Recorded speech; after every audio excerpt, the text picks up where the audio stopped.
والصاحب بالجنب وابن السبیل۔ اللہ تبارک و تعالی حقوق کو بیان فرما رہے ہیں۔ سب سے پہلے اپنا حق، اس کے بعد والدین کا حق، اور اس کے بعد رشتہ داروں کا، پھر یتیم و مسکینوں کا، پھر پڑوسیوں کے حقوق بیان کیے۔ اب یہاں سے ساتھیوں کے حقوق بیان کیے جا رہے ہیں۔ والصاحب بالجنب، اور ہم پہلو ساتھی، جو ساتھ بیٹھنے والا ہو، اور اس میں پھر عام ہے، چاہے وہ سفر کا ساتھی ہو، اور سفر میں بھی عام ہے، چاہے وہ جہاز کا سفر ہو، ریل گاڑی کا ہو، بس کا ہو، موٹر کار کا ہو، یا پیدل ہو، جس قسم کا بھی سفر ہو، چاہے لمبا سفر ہو یا چھوٹا سفر ہو۔ اور اسی طریقے سے وہ ساتھی چاہے مسلمان ہو یا غیر مسلم ہو، رشتہ دار ہو یا غیر رشتہ دار ہو، ہر قسم کا۔ اور اس کے علاوہ عام مجلس میں پاس بیٹھنے والا، وہ بھی اس میں مراد ہے۔ کسی بھی جگہ پہ آپ جاتے ہیں، وہاں پر آپ بیٹھے ہیں، آپ کے ساتھ کوئی آ کر بیٹھ گیا، یا پہلے سے کوئی بیٹھا ہے، آپ اس کے پاس جا کر بیٹھ گئے، اس کے حقوق ہیں۔ اور اسی طریقے سے آپ کسی ادارے میں جاب کرتے ہیں، یا کہیں پہ کوئی بھی کام کر رہے ہیں، آپ کے جو ساتھی ہیں، ساتھ کام کرنے والے، ان کے بھی حقوق ہیں۔ یہ سارے کے سارے حقوق اللہ تبارک و تعالیٰ نے اس ایک لفظ میں بیان کیے، وَالصَّاحِبِ بِالْجَنبِ، ہم پہلو ساتھی، چاہے وہ جس قسم کا بھی ہو۔ اور اس کے حقوق کیا ہیں کہ آپ کی زبان یا آپ کی گفتگو سے کوئی ایسا لفظ نہ نکلے جس کی وجہ سے اس کی دل آزاری ہوتی ہو، اور اسی طریقے سے آپ سے کوئی حرکت، کوئی ایسا فعل سرزد نہ ہو جس کی وجہ سے وہ پریشان ہو یا اس کی دل آزاری ہوتی ہو۔ اسی طریقے سے عام طور پر ایک کام ہوتا ہے سگریٹ اور نسوار کا۔ ایسی مجلس میں یا ایسے ساتھی کے پاس جو یہ کام نہیں کرتا، اب اس کو ان چیزوں کی سمیل آتی ہے۔ اب آپ اس کے سامنے یہ کام کریں گے، سگریٹ پئیں گے، یا نسوار استعمال کریں گے، یا گٹکا پان وغیرہ استعمال کریں گے، تو اب اس سے باقی ساتھیوں کو تکلیف ہو رہی ہے، تو یہ ناجائز ہے۔ اس لیے ان معاملات سے خوب بچا جائے۔ اسی طریقے سے گاڑی پہ بیٹھے ہیں اور خوب کھلے ہو کر بیٹھے ہیں، ساتھ والا تنگ ہو رہا، تو آپ اس پہ ظلم کر رہے ہیں، کیونکہ آپ کا حق ہے صرف ایک بندے کی جگہ کا، اور دوسرے کا بھی اتنا ہی حق ہے۔ اگر اس کو تنگ کر کے اس کی جگہ پر بھی قبضہ کیا جا رہا ہے تو یہ بھی ناجائز ہے۔ تو اس لیے ان معاملات میں احتیاط کی جائے۔ یہ چھٹا حق تھا۔ ساتواں حق وہ اپنی سبیل، مسافر،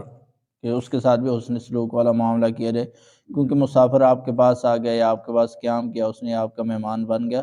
تو اب ظاہر سی بات ہے اس کا اپنا تو یہاں پر کچھ بھی نہیں ہے، تو اس لیے اس کا اکرام کرنا اور حسب توفیق اور حسب استطاعت اس کی امداد کرنا یہ لازم ہے۔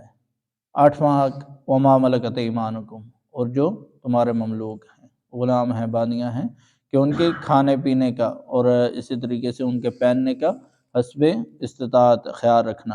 اور ان پہ بوجھ اسی کام کا ڈالنا کہ جتنی ان کے اندر طاقت ہو، طاقت سے زیادہ ان پہ بوجھ نہ ڈالنا۔ اور اسی میں شامل ہے نوکر وغیرہ جو ہوتے ہیں یا مزدور وغیرہ جو ہوتے ہیں، یہ سارے کے سارے اسی میں شامل ہیں کہ ان کی تنخواہ جو ہوتی ہے، ان کی جو مزدوری ہوتی ہے، ان کو ٹائم پہ دے دی جائے، اور اسی طریقے سے وقت سے زیادہ ان سے کام نہ لیا جائے، اور اسی طریقے سے ان کی جتنی وسعت ہے، جتنی ان کی طاقت ہے، اسی کے بقدر ان سے کام لیا جائے۔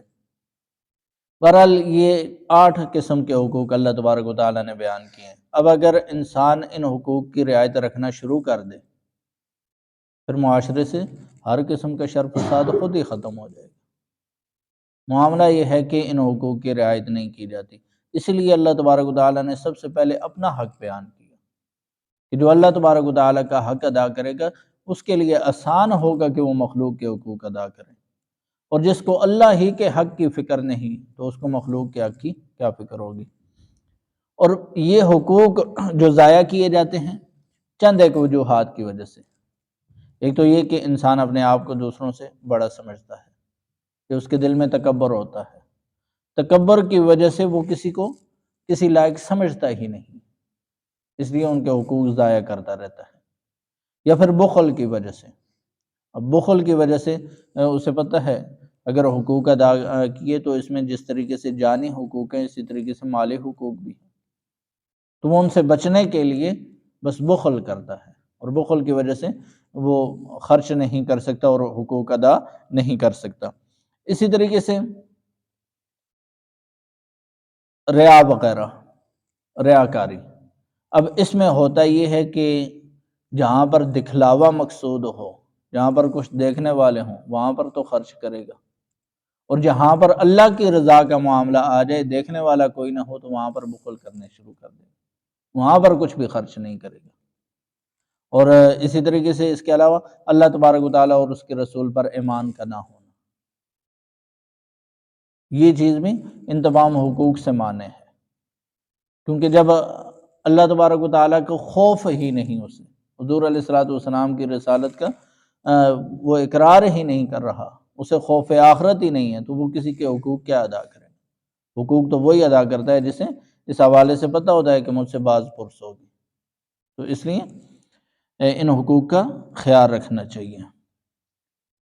ان اللہ لا يحب من کان مختالا فخورا، بے شک اللہ تبارک و تعالیٰ پسند نہیں کرتے اس شخص کو جو اترانے والا ہو، اپنے آپ کو بڑا سمجھنے والا ہو، فخورا تکبر کرنے والا، فخر کرنے والا،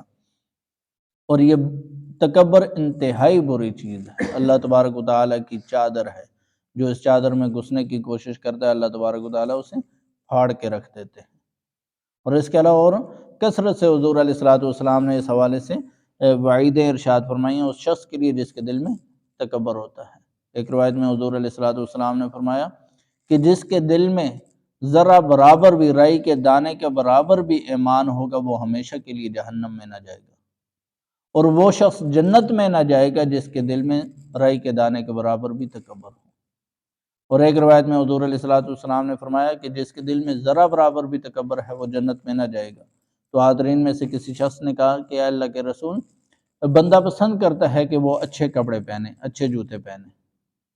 مطلب دکھنے میں وہ اچھا لگے، تو حضور علیہ الصلوۃ والسلام نے فرمایا کہ ان اللہ جمیل یحب الجمال، کہ اللہ تبارک و تعالیٰ جمیل ہیں اور جمال کو پسند کرتے ہیں، لیکن تکبر کس کو کہتے ہیں؟ کہ حقوق کو رد کرنا، حقوق کو نہ ادا کرنا اور لوگوں کو ذلیل سمجھنا، تو یہ تکبر ہے۔ اور اس کے علاوہ اور کئی روایات میں حضور علیہ الصلوۃ والسلام نے اس کے حوالے سے سخت وعیدیں ارشاد فرمائی ہیں، اور پھر یہ اللہ تبارک و تعالیٰ کی صفت خاصہ ہے، یہ کسی اور کے لیے لائق ہی نہیں ہے، اس لیے اگر کوئی اس صفت کے ساتھ متصف ہونے کی کوشش کرے گا تو اللہ تبارک و تعالیٰ دنیا اور آخرت میں اسے ذلیل اور رسوا کر دیں گے۔ آگے پھر اسی کی تفصیل کی جا رہی ہے، وہ انشاءاللہ کل بیان کر دیں گے۔ اللہ تبارک و تعالیٰ بخل سے بچنے اور ہر قسم کے حقوق ادا کرنے کی توفیق عطا فرمائے۔